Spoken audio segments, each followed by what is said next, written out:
सास और बहू का एक दूसरे के दर्द को समझना। रात का समय था। घर की रोशनी धीरे धीरे मध्यम हो रही थी। घर में सभी लोग अपने अपने कामों में व्यस्त थे, लेकिन एक कमरे में एक अनजानी सी खामोशी पसरी हुई थी। ये खामोशी सास और बहू के रिश्ते की थी, जो अक्सर टकरावों और मतभेदों से भरा होता था। लेकिन आज कुछ अलग था, क्योंकि इस खामोशी में समझ और एक दूसरे के दर्द को महसूस करने की कोशिश थी। अगर आप अपनी माँ से प्यार करते हो और उनको हमेशा खुश देखना चाहते हो तो चैनल को सब्सक्राइब करो, लाइक करो, जय माता दी कमेंट करो। बहुत ही जल्द आपको खुशखबरी मिलेगी। प्लीज वीडियो को लास्ट तक जरूर देखें। अब आगे सुने सास और बहू का रिश्ता। सास और बहू का रिश्ता भारतीय परिवारों में अक्सर एक जटिल मसला माना जाता है। इसमें कभी प्यार, कभी तकरार, कभी समझ, कभी न समझ पाने की स्थिति रहती है। लेकिन यह कहानी उन दो महिलाओं की है, जिनका एक दूसरे के दर्द को समझने का सफर जीवन के उतार चढ़ाव के साथ चलता है। मुख्य पात्र सास शारदा देवी। शारदा देवी एक परिपक्व और समझदार महिला थीं। उम्र के इस पड़ाव में उन्होंने जीवन के कई उतार चढ़ाव देखे थे। शारदा देवी का स्वभाव बहुत शांत था, लेकिन अंदर से वह कई गहरे दर्दों से जूझ रही थीं। उनके पति का देहांत कुछ साल पहले हो गया था और उनका इकलौता बेटा विकास अपनी पत्नी राधिका के साथ घर में रहता था। बहू राधिका एक सरल और प्यारी लड़की थी, जो शारदा देवी के बेटे विकास से बहुत प्यार करती थी। हालांकि शारदा देवी के साथ उसके रिश्ते में अक्सर तनाव रहता था, लेकिन राधिका के दिल में अपनी सास के लिए एक गहरा सम्मान था। वह जानती थी कि शारदा देवी भी अपनी उम्र में अकेली हैं और उनके जीवन में भी कई कठिनाइयां हैं। संघर्ष और दर्द। राधिका और शारदा देवी के बीच का रिश्ता हमेशा से सहज नहीं था। पहले शारदा देवी को लगता था कि राधिका अपनी बहू बनने के बाद परिवार की परंपराओं और रीति रिवाजों के प्रति सही दृष्टिकोण नहीं अपनाती। राधिका को भी हमेशा यह लगता कि शारदा देवी उनकी हर बात में दखल देती हैं और उन्हें उनकी जगह नहीं समझ पाती। एक दिन राधिका को बहुत थकावट महसूस हो रही थी। घर का काम, बच्चों की देखभाल और परिवार की जिम्मेदारियां, इन सब के बीच वह खुद को खोने लगी थी। उसकी आंखों में निराशा और थकावट के स्पष्ट निशान थे। शारदा देवी ने इसे महसूस किया और एक दिन राधिका के पास बैठकर उन्होंने धीरे से कहा, राधिका, तुम ठीक तो हो? बहुत दिनों से तुम्हें थोड़ा तनाव महसूस हो रहा है। क्या तुम मुझे अपने दिल की बात बताना चाहोगी? राधिका थोड़ी चौंकी। उसने सोचा, क्या मेरी सास सच में मेरी तकलीफ समझ सकती है? लेकिन फिर भी उसने धीरे से कहा, माँ, मुझे लगता है कि मैं खुद को खो रही हूँ।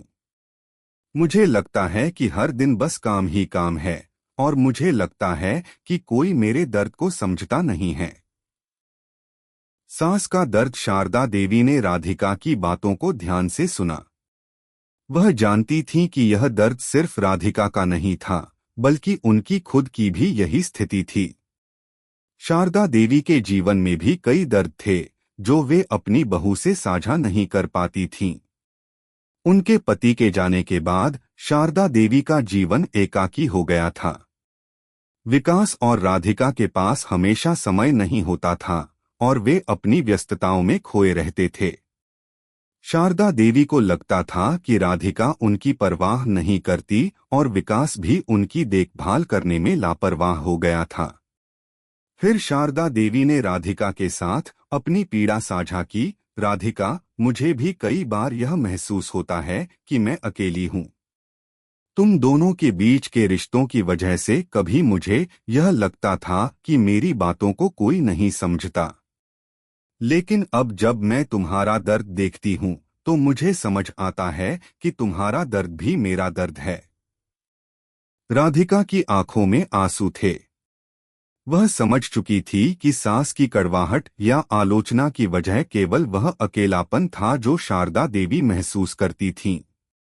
आपसी समझ। इस खुलासे के बाद दोनों के बीच की दीवारें धीरे धीरे गिरने लगीं। राधिका ने शारदा देवी से कहा, माँ, मुझे लगता है कि हम दोनों एक दूसरे के दर्द को समझ सकते हैं।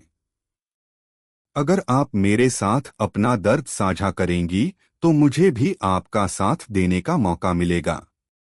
शारदा देवी मुस्कुरा दी और राधिका का हाथ थामते हुए बोली, तुम सही कहती हो राधिका। हम दोनों की दुनिया अलग अलग हो सकती है, लेकिन हमारी परेशानियां और दर्द एक जैसे ही हैं। इसके बाद शारदा देवी और राधिका ने मिलकर एक दूसरे की मदद करने का संकल्प लिया। शारदा देवी ने राधिका के साथ मिलकर घर के छोटे छोटे कामों में मदद करना शुरू किया और राधिका ने भी शारदा देवी को अपनी मां जैसा सम्मान और प्यार देना शुरू किया। सास और बहू का रिश्ता अब बदल चुका था। समय के साथ सास और बहू का रिश्ता बहुत मजबूत हो गया। वे अब एक दूसरे की मदद करती, एक दूसरे का ध्यान रखती और एक दूसरे के दर्द को समझने की पूरी कोशिश करती। राधिका और शारदा देवी अब केवल घर के सदस्य नहीं थे, बल्कि सच्चे दोस्त बन चुके थे। राधिका को अब यह एहसास हुआ कि सास का प्यार और चिंता कभी न कभी केवल उनके अनुभव और जीवन के दर्द की वजह से होती है। वहीं शारदा देवी भी जान चुकी थीं कि राधिका भी एक पत्नी और मां बनने की जिम्मेदारी में इतनी व्यस्त है कि वह अपने दर्द को खुद तक ही सीमित रखती है। सास और बहू के इस रिश्ते में अब समझ, प्यार और सहानुभूति थी। दोनों ने एक दूसरे का दर्द साझा किया और मिलकर उसे हल करने की कोशिश की। यह रिश्ते की सच्ची परिभाषा थी, जहां न केवल प्यार होता है, बल्कि एक दूसरे के जख्मों को सहलाने और समझने की गहरी कोशिश भी होती है। अब दोनों के बीच की खामोशी भी एक दूसरे के दर्द को समझने और एक दूसरे का साथ देने की खामोशी बन चुकी थी। कैसी लगी आपको कहानी? प्लीज कमेंट करो, लाइक करो, सब्सक्राइब करो। धन्यवाद।